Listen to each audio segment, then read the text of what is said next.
ಜನರೊಂದಿಗೆ ಜನತಾದಳ ಎಂಬ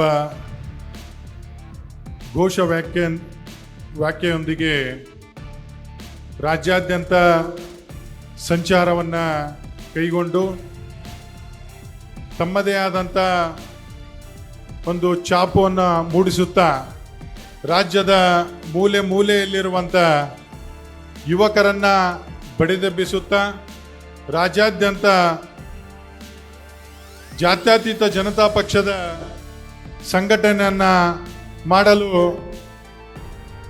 ಒಂದು ಮಹತ್ವವಾದಂಥ ಹೆಜ್ಜೆಯನ್ನಿಟ್ಟಿರುವಂಥ ನಿಮ್ಮೆಲ್ಲರ ನೆಚ್ಚಿನ ನಾಯಕರು, ಭವಿಷ್ಯದ ರಾಜ್ಯದ ಯುವ ನೇತಾರರು ಆಗಿರುವಂಥ ಸನ್ಮಾನ್ಯ ಶ್ರೀ ನಿಖಿಲಣ್ಣ ಕುಮಾರಸ್ವಾಮಿ ಅವರಿಗೆ ನನ್ನ ನಮಸ್ಕಾರಗಳನ್ನು ಸಲ್ಲಿಸಲಿಕ್ಕೆ ಬಯಸ್ತಾ ಇದ್ದೀನಿ.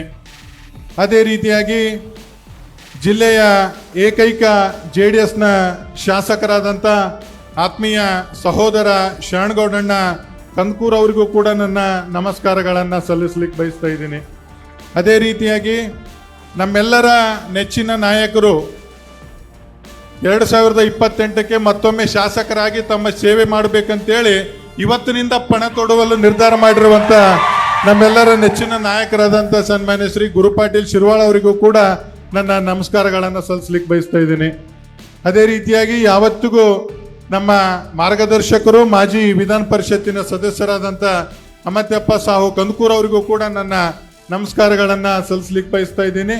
ಅದೇ ರೀತಿಯಾಗಿ ಇನ್ನೋರ್ವ ನಮ್ಮ ಮಾರ್ಗದರ್ಶಕರಾದಂಥ ಸನ್ಮಾನ್ಯ ಶ್ರೀ ಮಲ್ಲಣ್ಣ ಸಾಹುಕಾರ್ ಮಡ್ಡಿ ಅವರಿಗೂ ಕೂಡ ನನ್ನ ನಮಸ್ಕಾರಗಳನ್ನು ಸಲ್ಲಿಸುತ್ತಾ ಈ ಪಕ್ಕದ ಜೇವರ್ಗಿ ತಾಲೂಕಿನ ಪ್ರಭಾವಿ ಮುಖಂಡರು, ಮಾಜಿ ಶಾಸಕರಾದಂಥ ದೊಡ್ಡಪ್ಪಗೌಡ ಪಾಟೀಲ್ ನರಬೋಳಿ ಅವರಿಗೂ ಕೂಡ ನನ್ನ ನಮಸ್ಕಾರಗಳನ್ನು ಸಲ್ಲಿಸುತ್ತಾ ಆತ್ಮೀಯ ಸಹೋದರರಾಗಿರುವಂಥ ಗುಲ್ಬರ್ಗದ ಬಾಲರಾಜಣ್ಣ ಗುತ್ತೇದಾರ್ ಅವರಿಗೂ ಕೂಡ ನನ್ನ ನಮಸ್ಕಾರಗಳನ್ನು ಸಲ್ಲಿಸುತ್ತಾ ವೇದಿಕೆ ಮೇಲೆ ಆಸೀನರಾಗಿರುವಂಥ ಎಲ್ಲ JDS ಪಕ್ಷದ ಎಲ್ಲ ಹಿರಿಯರಿಗೂ, ತಾಯಂದಿರಿಗೂ ನನ್ನ ನಮಸ್ಕಾರಗಳನ್ನು ಸಲ್ಲಿಸುತ್ತಾ ಮಾಧ್ಯಮ ಮಿತ್ರದವರಿಗೂ ಕೂಡ ನನ್ನ ನಮಸ್ಕಾರಗಳನ್ನು ಸಲ್ಲಿಸುತ್ತಾ ಈ ಒಂದು ವೇದಿಕೆಯ ಮುಂಭಾಗದಲ್ಲಿರುವಂಥ JDSನ ಹಾಗೂ ಸನ್ಮಾನ್ಯ ಶ್ರೀ ಗುರು ಪಾಟೀಲ್ ಶಿರ್ವಾಳ್ರವರ ಅಭಿಮಾನಿಗಳಿಗೆ ನನ್ನ ನಮಸ್ಕಾರಗಳನ್ನು ಸಲ್ಲಿಸುತ್ತಾ ನನ್ನ 4 ಮಾತುಗಳನ್ನು ಆರಂಭ ಮಾಡಲಿಕ್ಕೆ ಬಯಸ್ತಾ ಇದ್ದೀನಿ.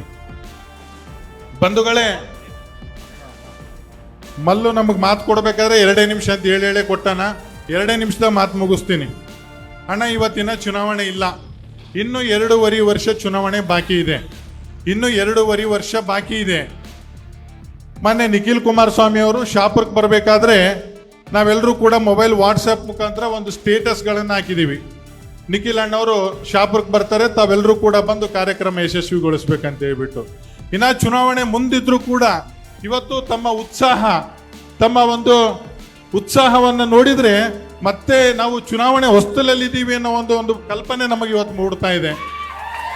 ಬಂಧುಗಳೇ, ನಾವು ಕಳೆದ ಒಂದು ಚುನಾವಣೆಯಲ್ಲಿ ಬರೇ ಅದನ್ನೇ ಮಾತಾಡೋದು ಬೇಡ. ಕಳೆದ ಒಂದು ಚುನಾವಣೆಯಲ್ಲಿ ಯಾವುದೋ ಕಾರಣದಿಂದ ನಾವು ನಂಬಿದಂಥವ್ರು ನಮಗೆ ಮೋಸ ಮಾಡಿದ್ರು, ನಾವೇನದ ಟಿಕೆಟ್ ಕಳ್ಕೊಂಡು ವಂಚಿತರಾಗಿ ಕೇವಲ ಕೆಲವೇ ದಿನಗಳಲ್ಲಿ ಚುನಾವಣೆ ಎದುರಿಸುವಂಥ ಸಂದರ್ಭದಲ್ಲಿ ಭಾಳಷ್ಟು ಕಡಿಮೆ ಮತಗಳನ್ನು ತಗೊಂಡಿವಿ.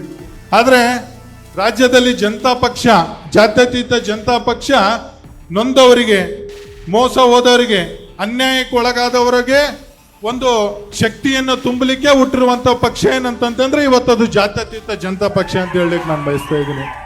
ಕಳೆದ ಸಂದರ್ಭದಲ್ಲಿ ನಾವು ಮೋಸ ಹೋದಂಥ ಸಂದರ್ಭದಲ್ಲಿ ನಮ್ಮನ್ನು ಎತ್ತಿಡಿದಂಥವ್ರು ಅಂತಂದ್ರೆ ಕುಮಾರಣ್ಣನವರು.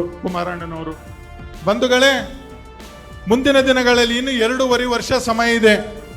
ನಾವು ಒಂದು ಮಾತನ್ನು ಹೇಳಲಿಕ್ಕೆ ಬಯಸ್ತೀನಿ. ಗುರು ಪಾಟೀಲ್ ಅವ್ರು ಏನಂದ್ರೂ ಪರವಾಗಿಲ್ಲ, ನಾವು ಒಂದು ಮಾತನ್ನು ಹೇಳಲಿಕ್ಕೆ ಬಯಸ್ತಿದ್ದೀನಿ. ಮುಂದಿನ 2 ವರ್ಷ ಕಳೆದ ಬಾರಿ ಚುನಾವಣೆಯಲ್ಲಿ ನಾವು ಯಾರೋ ಮಾತು ನಂಬಿಬಿಟ್ಟು ನಾವು ಯಾಮಾರಿಬಿಟ್ಟು ನಾವು ಪಡ್ಕೋಬೇಕಾದದನ್ನ ಕಳ್ಕೊಂಡಿವಿ. ಆ ನೋವು ನಮ್ಮಲ್ಲಿದೆ. ನಾವು ಯಾವುದೇ ಕಾರಣಕ್ಕೂ ಅದನ್ನು ಮರಿಲಿಕ್ಕಾಗಲ್ಲ. ಮುಂದಿನ ದಿನಗಳಲ್ಲಿ ಖಂಡಿತವಾಗಲೂ ನಾವು ಎಚ್ಚರಿಕೆಯಿಂದ ಹೆಜ್ಜೆ ಇಡ್ತೀವಿ.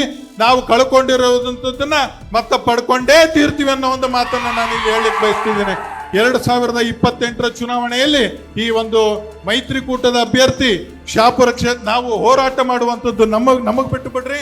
ನಿಖಿಲಣ್ಣ ಶಾಣ್ಗೌಡ್ರೆ ಮತ್ತೆ ದೊಡ್ಡಪ್ಪ ಗೌಡ್ರೆ ಮುಂದಿನ ದಿನಗಳಲ್ಲಿ ಶಾಪುರ ಕ್ಷೇತ್ರವನ್ನ ನಿಮ್ಮ ತೆಕ್ಕಿಗೆ ಉಳಿಸ್ಕೊಳ್ಳುವಂತ ಪ್ರಯತ್ನ ನೀವು ಮಾಡ್ರಿ.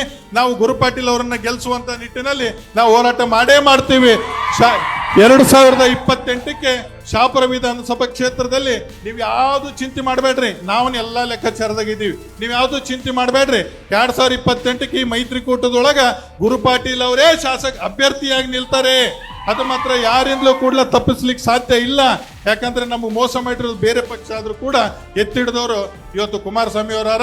ಅವ್ರು ಯಾವುದೇ ಕಾರಣಕ್ಕೂ ಬಿಡುವಂತ ಪ್ರಶ್ನೆನೇ ಇಲ್ಲ. ಆ ನಿಟ್ಟಿನಲ್ಲಿ ನಾವೆಲ್ಲರೂ ಒಗ್ಗಟ್ಟಾಗಿ ನಿಲ್ಬೇಕಾಗಿದೆ. ಇನ್ನು 2.5 ವರ್ಷ ಅನ್ನೋದಿಲ್ಲ. ಒತ್ಕೊಂಡ್ರೆ ಸಣ್ಣ ಪುಟ್ಟ ಚುನಾವಣೆಗಳು ಬರ್ತಾವೆ, ಪಂಚಾಯತಿ ಚುನಾವಣೆಗಳು ಬರ್ತವೆ, ಲೋಕಲ್ ಬಾಡಿ ಅವು ಇವು ಬರ್ತವೆ. ಎಲ್ಲಾ ಚುನಾವಣೆಯಲ್ಲೂ ಕೂಡ ನಾವು ಸಂಘಟಿತರಾಗಿ ಹೋರಾಟ ಮಾಡಿ ಮುಂದಿನ ದಿನಗಳಲ್ಲಿ 2028ಕ್ಕೆ ಮತ್ತೊಮ್ಮೆ ಗುರು ಪಾಟೀಲ್ ಅವರನ್ನ ಶಾಸಕರನ್ನಾಗಿ ಮಾಡೇಬೇಕು ಅನ್ನೋ ಒಂದು ಸಂಕಲ್ಪ ತೊಟ್ಟು ನಾವು ಇವತ್ತಿನಿಂದನೂ ಕೂಡ ನಾವೊಂದು ಧೈರ್ಯದಿಂದ ಮುನ್ನುಗ್ಗಬೇಕು ಅನ್ನೋ ಒಂದು ಮಾತನ್ನ ಹೇಳುತ್ತಾ ಪ್ರಾಸ್ತಾವಿಕವಾಗಿ ಮಾತನಾಡ್ಲಿಕ್ಕೆ ಅವಕಾಶ ಮಾಡಿಕೊಟ್ಟಂತ ಎಲ್ಲ ಹಿರಿಯರಿಗೂ ತಮಗೂ ಕೂಡ ವಂದಿಸುತ್ತಾ ನನ್ನ 4 ಮಾತುಗಳನ್ನು ಮುಗಿಸುತ್ತೇನೆ. If you like this video ಬೇಗ ಲೈಕ್ ಮಾಡಿ, ಕಾಮೆಂಟ್ ಮಾಡಿ, ಶೇರ್ ಮಾಡಿ ಹಾಗೂ ಯೋಯೋ ಟಿವಿ ಕನ್ನಡವನ್ನು ಸಬ್ಸ್ಕ್ರೈಬ್ ಮಾಡಿ.